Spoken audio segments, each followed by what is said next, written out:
Namaskar. I'm Suruchi Das and you're watching Rhythm News.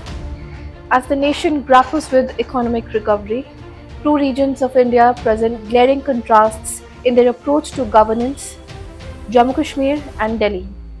One struggles with a staggering 32% unemployment rate among its youth, while the other boasts the lowest rate in the country but prioritizes populism over progress. Is this governance or just another political masquerade?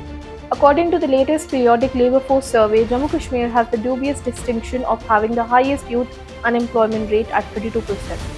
A region with tremendous potential in tourism, handicrafts, and horticulture now finds itself caught in a web of broken promises.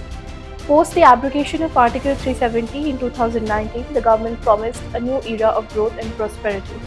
Yet, instead of addressing the employment crisis, the administration remains embroiled in rhetoric about re-implementing Article 370, a topic that fuels political agendas but does little for the unemployed.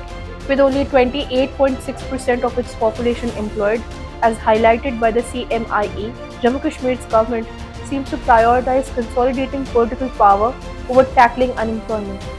Cabinet members often cite ongoing reforms and development initiatives, yet they seem more like empty slogans than actionable policies.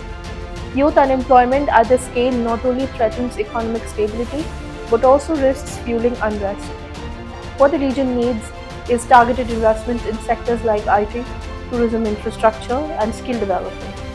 Instead, the narrative is dominated by political distractions. Shifting the focus to Delhi, the Aam Aadmi Party-led government may flaunt a mere 4.3% unemployment rate among youth, but the underlying story is less impressive. While the numbers suggest success, critics argue that AAP government's reliance on freebies, free electricity, water, bus rides for women, and even pilgrimages for the elderly is creating a dependency culture.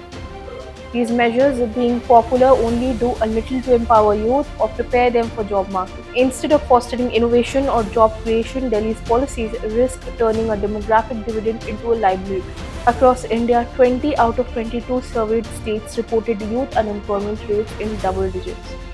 This is a wake-up call for the governments at all levels to prioritize job creation over vote bank politics. While Delhi's freebies may win elections, they fail to address core issues like pollution, infrastructure, or sustainable employment. The Center for Civil Society has criticized such policies for being unsustainable, warning that they could cripple long-term economic growth. The PLFS data further reveals alarming trends in gender inequality. Jammu Kashmir's female unemployment rate stands at a shocking 53.6%, the highest in the country. Despite boasting the lowest rate for males, Delhi's gender disparity highlights the inadequacies of its employment policies. Governments cannot ignore half the population while claiming success. What do these contrasting tales reveal? Both the Jammu Kashmir administration and the AAP government in Delhi seem more focused on optics than outcomes. While one stokes political controversies, the other distributes freebies to secure votes. The consequences of such governance are dire alienation, stagnation, and a disillusioned youth.